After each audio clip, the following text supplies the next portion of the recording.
Neroning kusina. Ito ang ating repolyo mga kaibigan ng Kos Basura. Grabe kalaki oh. Ang laki-laki mga kaibigan. At yung ating mga harina, magamit na rin natin ang harina. Lalagyan natin ito. So ngayon tayo po ay magluto ng turtang repolyo. At mayroon din tayong itlog dito. At saka mayroon tayong mga ibang yung asin, paminta. Ayan mga kaibigan, oh, napakalaki talaga yung cabbage na nakuha natin. So ngayon, magluto tayo ng pasarapin natin itong gulay na to mga kaibigan na nakuha natin sa ating pagda-dumpster diving. Ayan, dahil dalawang itlog lang po ang ating gamit, tamang-tama lang po ang iyong repolyong ilalagay. So, depende sa iyo kung malakihan na hiwa or ganyan lang. So, ayan lang po ang akin. Simple and easy lang ito. Ayan, hugasan natin. Ayan, pati ating kawali. Pakita natin yung ating kawali at yung ating pinagmamalaking olive oil. Ayan, laging kasama sa ating ating kusina. Galingan sa ating daba basura. Talaga naman. So, patuluin natin to dito. Okay na yan. Itlog. Marami din tayong mga itlog na mga nakukuha sa pagda-dumpster. Uy! Ayan, so atin po siyang ayan mga kaibigan. Harina natin, oh. Marami tayong mga gawa nito. Sinong gusto ng harina? Kasi ang dami-dami nito. Lagi ako nakakuha. Ayan. Gusto nyo ba ng harina sa inyong kahon? Matagal pa yang, mga kaibigan. Ano pa to? 2-3 taon pa to. Matagal ang harina. Basta lagay lang sa dry place. Ayan. Ang laki-laki nito. Ito, nakadalawang bag nga tayo. Ito, gagamitin ko lang to. Ano lang eh. Kunti lang ang gagamitin natin dyan eh. So, ilagay na natin yan. Ayan. Sus, kailangan ko pala dito ng malaking Hindi ko mabalot siya. Okay. Yan ang itsura sa ating. Medyo napadami ng napadami pala natin ng repolyo. Pero okay lang. Oops. Okay, ito oh. Lagyan natin ng konting harina.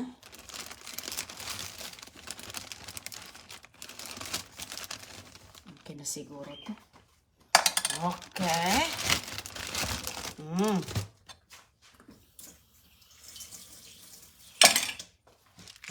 Ayan mga kaibigan.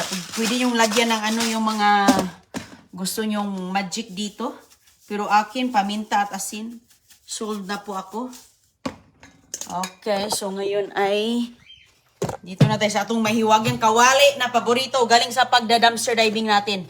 Kawali mga kaibigan, Alclad brand new. Ayan o, Alclad, mahal po yan. Siguro itong kawali na to, ganitong size. Medyo mahal din ang Alclad. Hindi man ako expert kasi hindi man ako nagtitinda, no? Hindi man ako nagbibinta ng ganyan. So, ayan na po ang ating halo. Masarap po yan dahil presko ang ating mga ingredients. So, halo-halo lang. Natunaw na po ang ating harina dyan. So, habang mainit siya, lagyan natin dito ng konting mantika. Olive oil. Ayan. Galing sa ating pagda-dumpster. Ito na yung pangalawa. Ayan, matagal na yan mga kaibigan. Mayroon na tayong mantika. So, ngayon, ilalagay natin yan dito kapag, Pwede pong maliitin na piraso, pero yung akin, tamang-tama naman yan. Okay. Halo-haloin lang natin. Pero lagyan natin ulit ng, ayan. Lagyan ulit natin ng asin ba. Masarap po, ayan. Para po ang itlog natin ay mayroong mga gulay-gulay, no? Hindi lang po plain lang. Yung pagperito natin ng itlog. Po natin, bigyan po natin ng mga twist. Gaya ng mga repolyong, tortang repolyo natin. Ayan mga kaibigan, painitin natin ang ating mantika. Tapos, kainan na tayo. Masarap po ito siya. Lagyan mo ng konting ketchup. Isaw-saw mo Sausaw ketchup mga kaibigan. Ayos. Tapos may kanin. Ay. Ukol. O, ayan. Mais. Yan ang pinakamasarap na mais. Sus ko. Walang katulad. Yumilicious. Oops. Okay. Okay na ba to? So, ngayon, lagyan natin. Pahinaan lang natin yung apoy natin. Mga medium lang kay ang itlog. Alam nyo na, mabilis lang maluto ang itlog mga kaibigan. Asan yung takip ko, be? Hanapin ko muna. Maghanap po na tayo ng takip habang yan po ay, At saka alam mo dito yung mga cabbage, no? Ginagawa po nila yung coleslaw salad. Nilalagyan lang po nilang ng mayonnaise, dadada. Ay, hindi man ako gumagawa ng mga coleslaw kasi mga pang-American food man yan. So, ganyan po mga kaibigan, Ayan. So, hinaan lang natin ang apoy na para tamang-tama siya ay maluto. Ayan po, nilagay na natin dito. So, pwede siyang pagkainin na hindi luto siya. Yung coleslaw mga kaibigan, hilaw po siya na cabbage. Nilalagyan lang nila ng parang mayonnaise yung isa doong nilalagay nila, mustard, mga ganyan. Masarap din naman. Ayan. So, tayo nito, makapag 3 bilog tayo ng ating turtang-turta. O, di ba? Yan.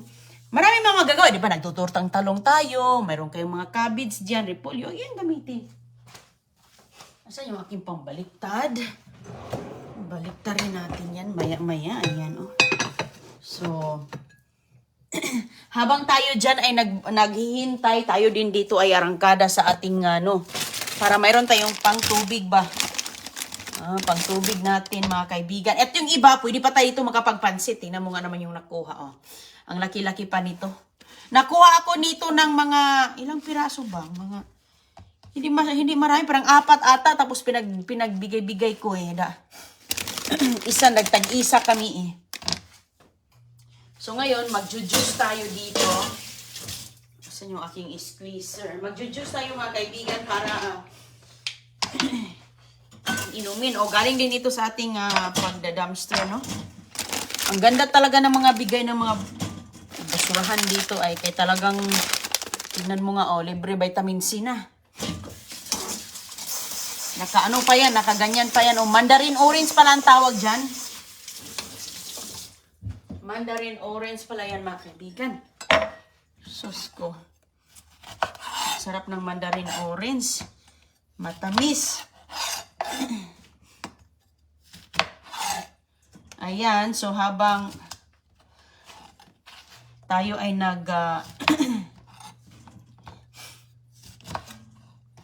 naghihintay doon, baliktarin ko muna yun siya. Mabilis lang naman yun siyang maluto, depende kung i-overcook mo. Ayan, masarap yan siya. Excuse me. Tayo mamaya, magluto tayo ng pansit. Okay, baliktarin muna natin. Luto tayo ng pansit kaya meron din tayo. Ayan. Uy, wow na wow. Ay, sus ko, wow na wow ang itsura. Tingnan mo, pang restaurant ang itsura da. Hindi pang basura. Sus ko. Grabe. Ayan na po. Nakita na natin ang itsura mga kaibigan. Sa mukha pa lang parang, gourmet. Gourmet na gourmet. Yan po ang close-up natin. Natural na po yan na nagtutubig. Pero after that, pag maluto na yan, hindi na. Ayan.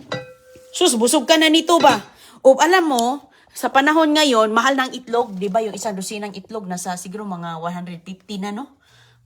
Or hindi ko alam magkano, pero sus ko. At least, marami tayo sa pamilya natin, lagyan natin ng mga gulay-gulay para kahit paano dumami yung itlog natin. Ayan, makatatlong repolyo na tayo dyan. Sobrang busog ka na dyan. At saka, mayroon pa tayong pa-juice, Mayroon tayong pa-juice, mga kaibigan, At saka, tuwang-tuwa yung aking mga halaman kay, grabe, mga orange juice. Mga orange, mga ganito orange yung andoon, composting ko.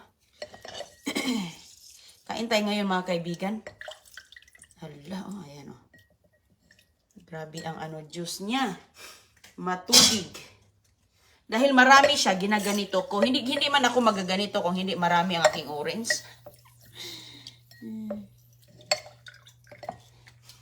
Yung katrabaho ni Chris ng mga Amerikano ay nag-enjoy sa mga orange. Yun yung kanilang doon, snack.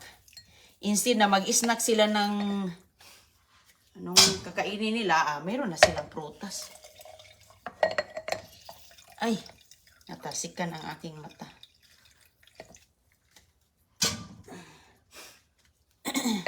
O, ayan mga kaibigan. Oh, sus ko, presko na talaga.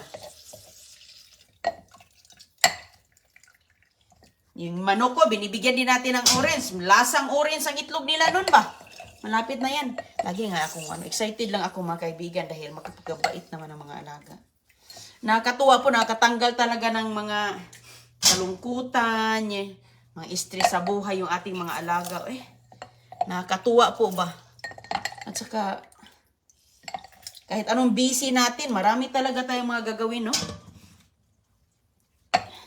Kahit anong busy ba, marami talaga tayong mga magagawa. Okay. Ayan po, malapit nang mapuno. Pero sus ko, grabe ka espiso to. Pure na pure. Mahal kaya dito yung isang bote? Parang ganito na.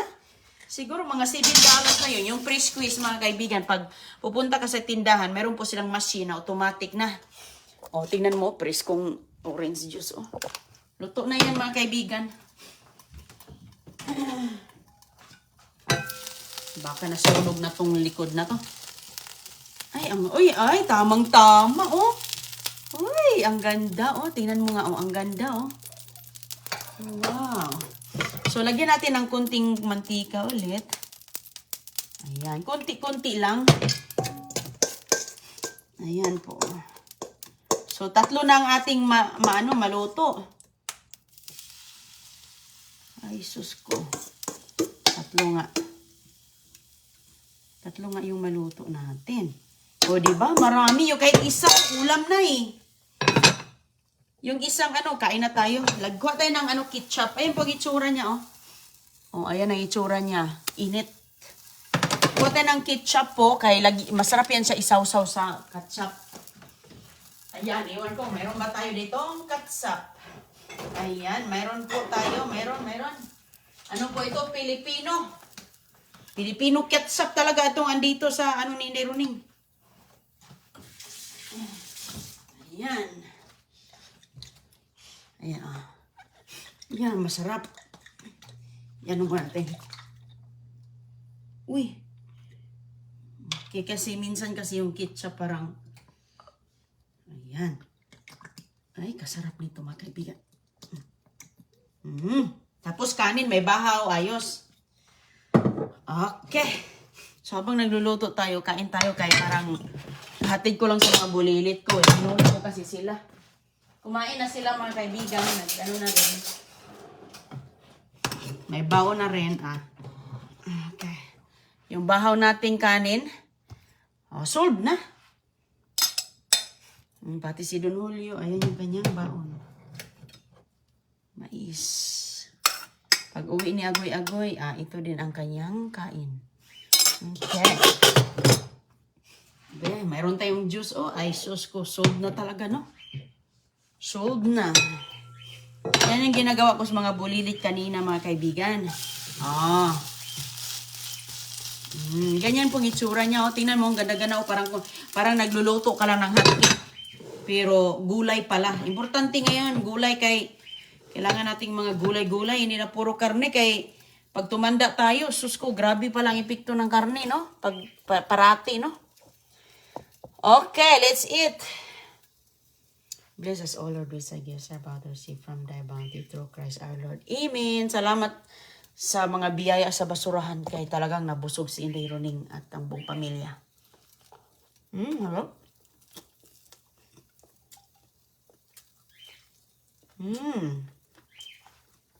Sarap mga kaibigan. Yung ating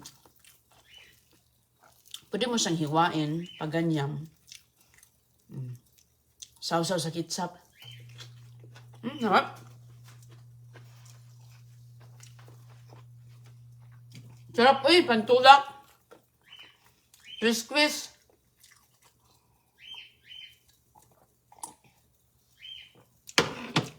Pagkatapos nito, yes, totoo po, itong isang ganito, ulam na kami noon, hinati-hati namin ang ulam namin, yung isang ulo ng isda, o yung isang pirasong tuyo, sa umaga yung ulo. Sa tanghalian, baon sa eskwelahan, yung kanyang gitna, yung katawan. Tapos sa pag-uwi sa bahay, hapunan, yung buntot. So ngayon, ito naman, busog ka na sa isa, kain ka na maraming bigas mais. Yung lola ko noon, kain ka ng maraming, kasi lumaki ako sa lola eh. Kain ka ng maraming kanin para mabusog ka. Ang ulam namin, isang ulong tuyo lang. Hati-hati yan, mga kaibigan. Kaya, marami din naman kami mga prutos sa bukid. Umagang-umaga, kumakain ng langka. Kasi nga, nangamoy na yung langka, nangamoy na yung marang. Diba? Je. Sarap ang buhay sa probinsya eh.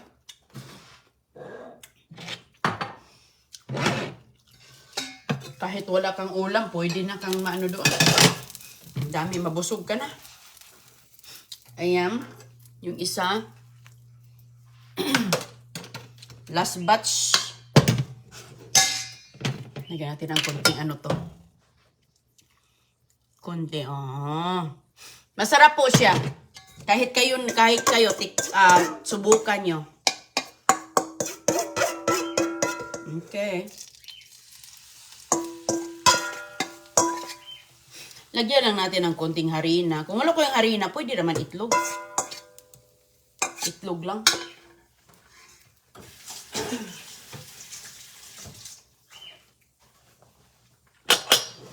Uy. Itlog lang mga kaibigan, pwede na. Pahinaan na natin to kay huli na yan eh. Tingnan mo yung isa pang tanghalian na Yeah. Mabigat sa tiyan mga gulay. At saka nutritious. Ayan. Tapos ko naman, grabe talaga ang mga pagkain sa basurahan dito eh. Kain tayo mga kaibigan. Upo muna tayo kay tinignan, binantayan ko ba para hindi siya masunog. Kaya doon ako nakaup tayo. Sa tamis. Ang tamis ng kailangan natin ng vitamin C eh. Sold na yun.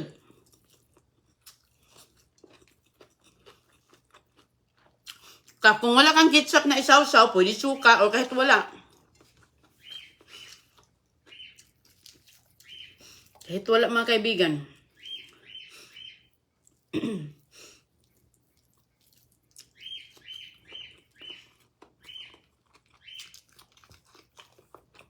Kain tayo.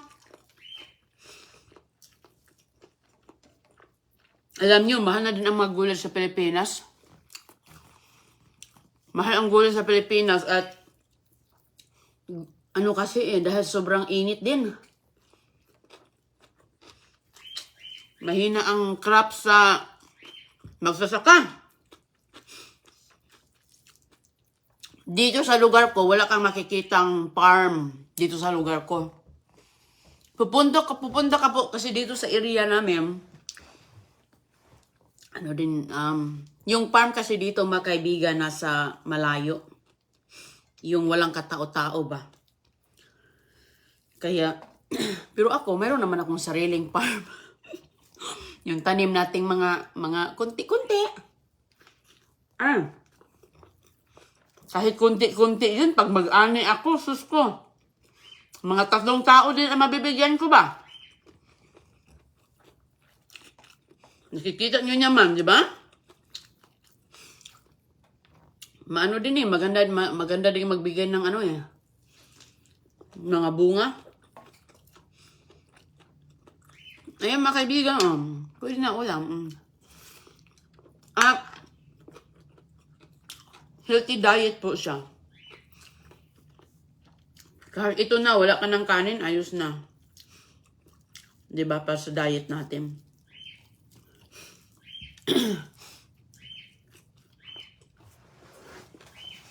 Kumusta na kayo yung aking isang iniwan dito?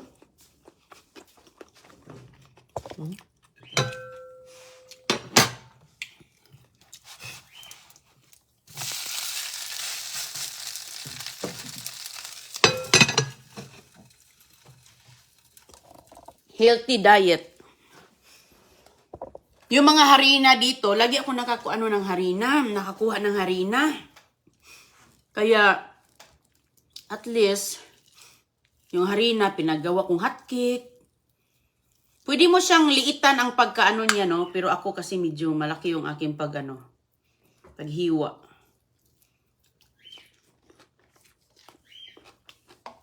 Iba talaga yung ketchup na nilagay sa refrigerator kasi nag-ukol-ukol, oh.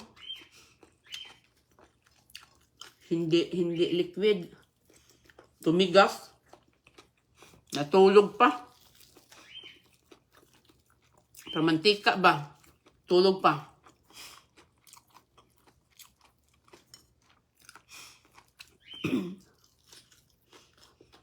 Yung harina ko,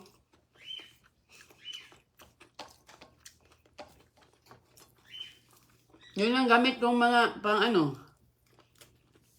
all-purpose flour naman. Yung iba nilagay ko sa balikbayan box eh. Kasi ang harina, kahit yan, basta dry lang, matagal yung masira. 2027 pa yan sa pakiti niya. Diba? 3 taon pa. So, yung malaki niyan, binigay, ano kaya yan? Ilang kilo ata yan siya? Dami yan. Yung pinakamalaking siplak, hindi nagkasya.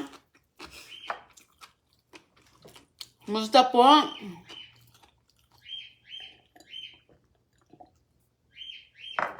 Nasa eskwelahan na sila agoy-agoy. Kauwi ko lang.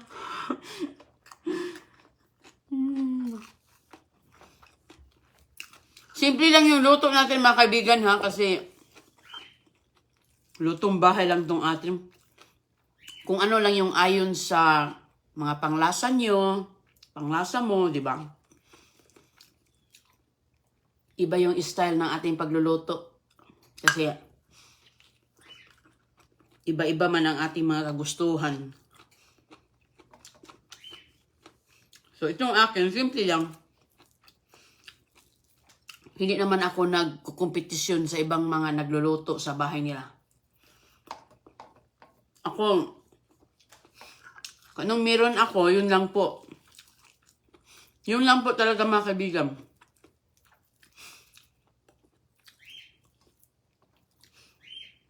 Hindi na, wala nang daming ik-ik ba? Basta, magustuhan mo, go! Kasi, may mga hindi daw tama yung niluto ko. Tama, oy, kinakain nga, nabusog nga. Iba lang ng ating procedure. At saka yung akin, simple lang. Kung ano yung pang-everyday, pang-araw-araw ba.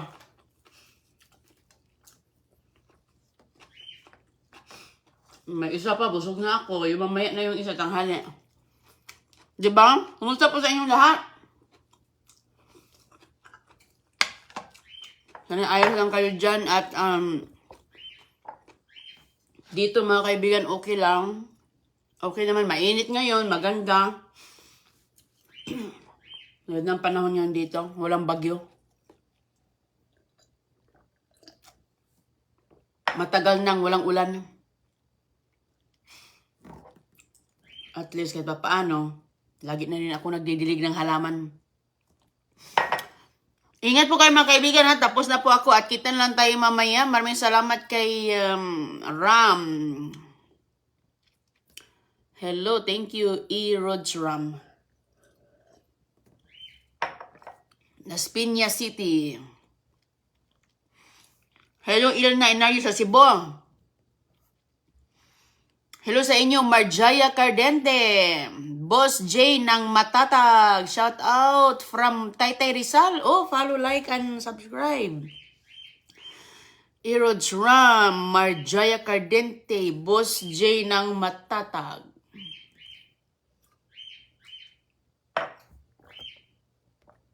Ayan. Ilna Inario. Simple lang ma'am, simple lang ang ating pagkain. Belinda Salvacion, simple lang naman ang pagkain sa umaga. Basta malaman ang tiyan. Ay, ako, importante sa akin may laman yung tiyan ko. Kasi lumaki ako dyan. Ay, importante may laman ang tiyan mo. Yes, totoo yan. Yan talaga, yan lagi yung turo sa amin. Kami nga noon, sabi ko sa inyo isang manulsog na toyo, yung mahabang manulsog na toyo na parang ganito lang ata yung kalaki. Ulo sa umaga, sa eskwelahan yung medyo gitna, buntot yung sa hapon. Pakainin lang kami ng maraming kanin para mabusog kami at inom ng maraming tubig. Yun. Tapos pag alis namin, example, pupunta kami sa lungsod, pupunta kami sa bukid. Kain kami ng maraming kanin. Maraming saging, kamuti. Kasi ulam-ulam eh. Pero doon kami natuto mga kaibigan na hindi kami mamimili ba.